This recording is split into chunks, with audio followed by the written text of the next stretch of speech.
Hey guys, here we're at the Glendower Museum in Lebanon, Ohio. I'll take you guys inside. Hopefully we can film in there. If not, I'll take some pictures. Um, so see you inside.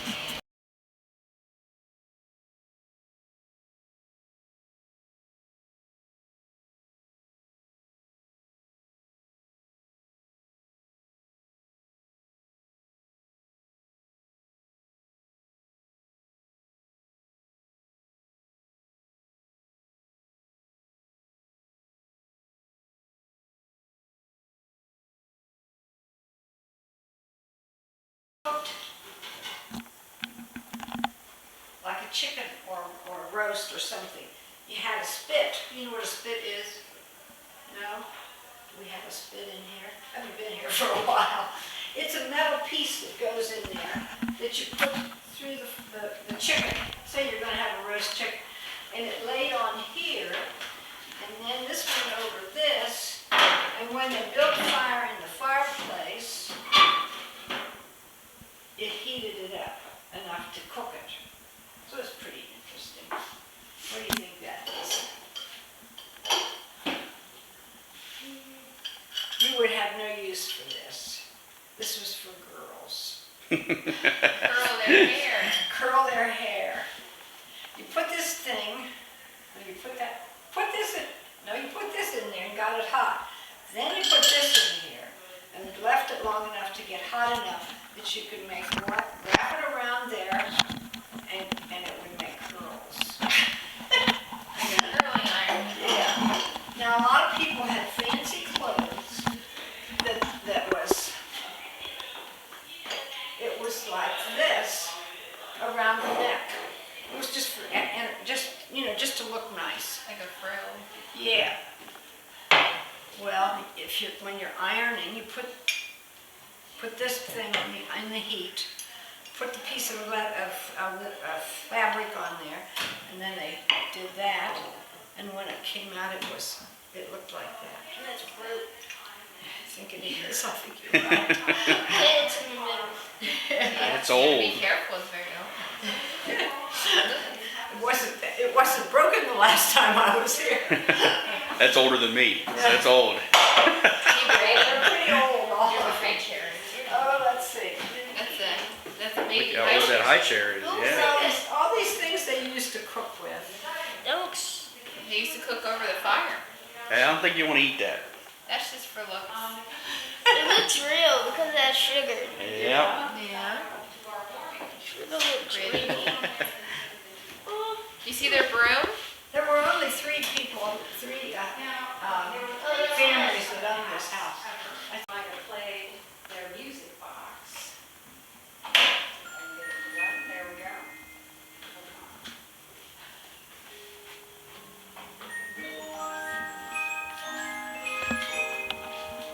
But that wouldn't have been here in 45. In 45, like I said, they might have played the piano or they would have read aloud or whatever. They had a table in the middle with a lamp on it. And this would have been their evening till they went to bed. The doors. Where did they go? Downstairs? That's a closet. The Here last we are woman upstairs.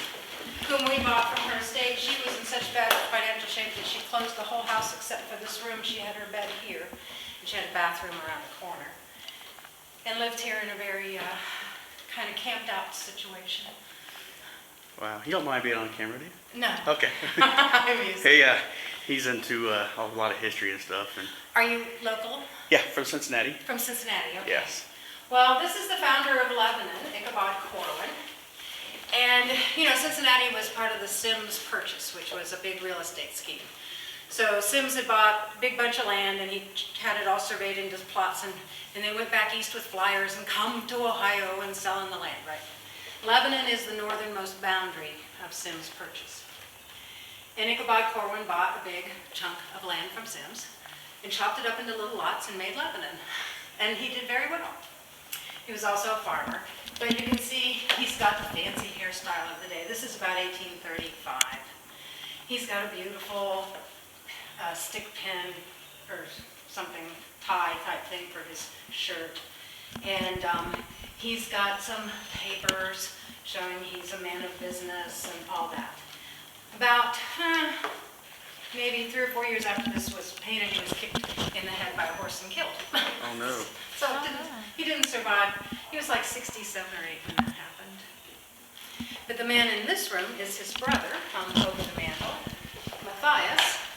And Matthias was a kinder, gentler soul. He wasn't into real estate development. He had a little farm, and he was a justice of the peace. He was very highly thought of. Everybody loved Matthias Corwin. He was considered such a fine, upstanding, nice man. And his son, Thomas, became governor of Ohio, our most famous citizen to date. He was governor of Ohio. He was a congressman, a senator, a secretary of the Treasury when California came into the Union and was responsible for the San Francisco Mint being built. And then when Lincoln called for troops in 1861, in March of 1861, he called Tom Corwin to come and be minister to Mexico, or ambassador as it would be today.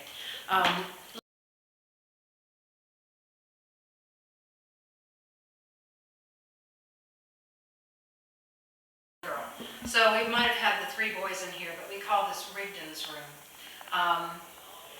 And he was the oldest son. At the time of the Civil War, April of '61, he was about 20, and he'd had a year at West Point. So when the Lincoln called for troops and the volunteers started signing up, they made Rigdon their captain because of his experience at West Point. Are you Civil War enthusiasts at all? Yeah, I was in high school big time, yeah. Okay. Well, in researching what it was like to be a volunteer, Lincoln called for troops in April of '61. They didn't have very much army.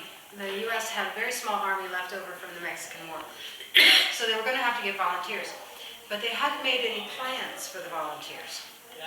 There was nothing. So it would be like if Obama got on the TV today and said, bring a change of clothes, a sleeping bag, a mess kit, all the pre-cooked food you can bring, one of those air mattresses, and meet me at the fairgrounds, we're going to war. And it was just like that. There was nothing to outfit him. It was, you bring all your stuff, we'll send you up to camp and train you. Wow. So immediately, well, the first thing that happened was they formed their troop, and the citizens of the town were all, rah-rah. The man who owned the Golden Lamb, which was called the Lebanon House at that time, gave him a big meal. Then the ministers all came in and they gave everybody Bibles, and then they had like a parade, and they marched 3 miles to South Lebanon where the train was to take the train to camp. And they got down there and the train came in, and the gentleman got off and said, sorry, the camp's full. Oh no. So they marched 3 miles back to Lebanon, bivouacked at the fairgrounds for 3 or 4 days, and then were given word that they could come back. So they get up to camp, and the next thing we see in the newspaper is accounts, as letters, soldiers' letters home, printed in the paper, thanking their women for sending them rubber sheets and pre-cooked food and extra socks and extra clothes and toiletries and all the things that they needed. And that went on through the entire war. It was a good 6 months before the government got people outfitted. But still in all, they brought their own guns, everything. So it took them a good 6 months, but still through the entire war, the women constantly raised money to buy provisions for the soldiers. The Army never completely took care of them. And the field hospitals were another case in point. They really didn't have any plan for field hospitals. And a group finally got together after the first year and formed what they call the Sanitary Commission. And they laid out rules and regulations and what they should have on hand and what sort of supplies they needed and all this for these field hospitals. And so, again, that was another big thing. The women were constantly raising money to support the Sanitary Commission for the field hospitals. it went on like that through the entire war. If you've been watching any of that special on PBS right now, you'll hear about after Gettysburg, which was July of '63, 2 years into it, they finally decided they should have cemeteries, military cemeteries. Previous to that, if your loved one was killed, you got a telegram telling you to come get the body. Really? Yeah. Wow. Sometimes they would get a couple soldiers and have those soldiers bring it home. My great-great-grandfather was an adjutant, and I have the records of his. He was writing the orders for this soldier to take this dead soldier home. So some of that happened, but more or less they would contact you and say, come get the body, if they could find it on the battlefield. It was really pretty hideous. So that's my little Civil War 101 and what it was really like.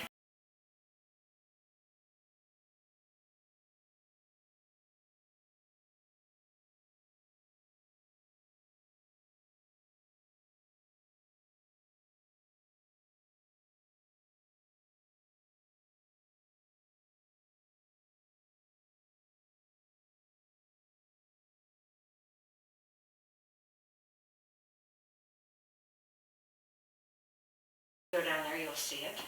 We have things like letters home and photos, and this is one of our best little cherished possessions. This gentleman, Captain Oliver Hazard Perry Partial, he was a merchant, very well liked man in town, always was getting musical entertainments together for the 4th of July celebration, or anytime they needed such things. About 3 weeks before Chickamauga, he had leave to go home to see his daughter, who was turning 6, and he bought her this little mechanical doll. It winds up and it walks. He was killed at Chickamauga, and so obviously the family cherished the doll to the point they kept the box, etc.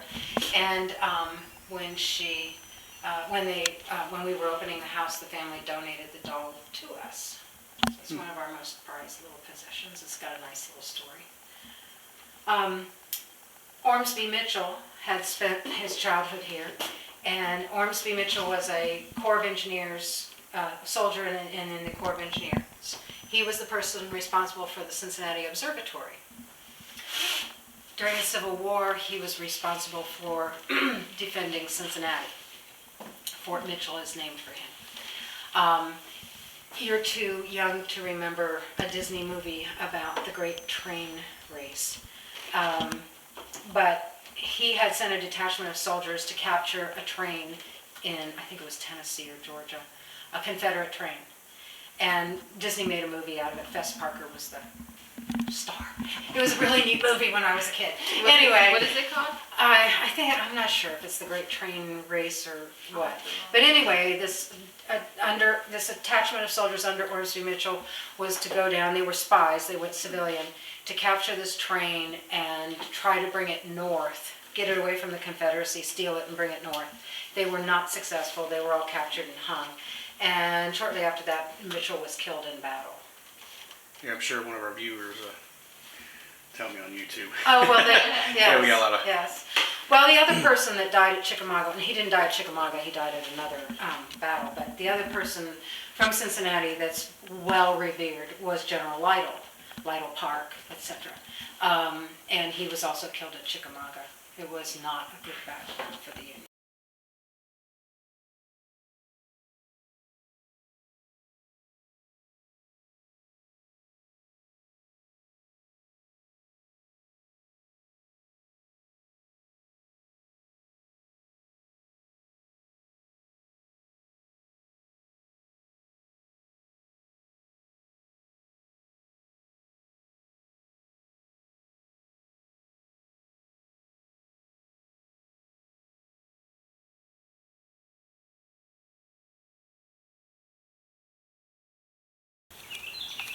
Well, the Glendower Mansion was built in 1840. This is the back of it, actually, of the Glendower Mansion. And then we're going to take it towards the front and let you guys see the front.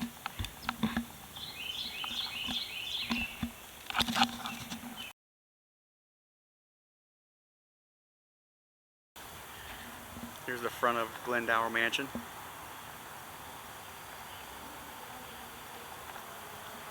They actually say it's haunted. So, I don't know.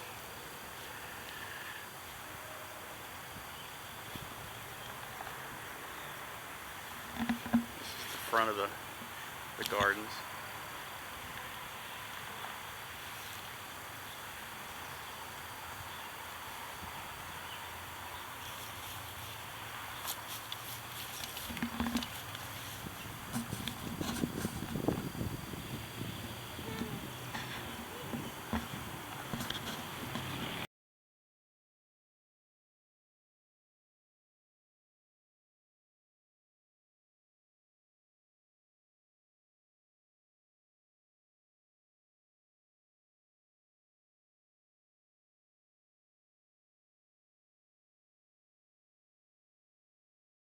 Hey guys, this ends our trip here at Glendower Mansion in Lebanon, Ohio.